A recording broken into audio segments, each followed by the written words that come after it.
We are currently on the Disk Info of the Maintenance tab. The Disk Info tab provides fundamental insights into the memory usage of the partition on your Linux virtual machine. It offers a snapshot of essential information regarding how your system's storage space is utilized.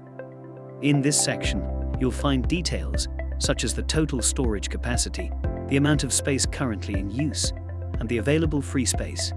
Additionally, you can monitor the overall health of your storage system, ensuring that it's not reaching critical capacity levels that might impact your system's performance. By regularly checking the Disk Info tab, you can proactively manage your disk space, identify potential storage issues, and take action to prevent storage-related problems. This ensures that your Linux virtual machine continues to operate efficiently and without interruptions. Please refer to the Help section or watch our instructional videos in the application's top right corner for further information or assistance.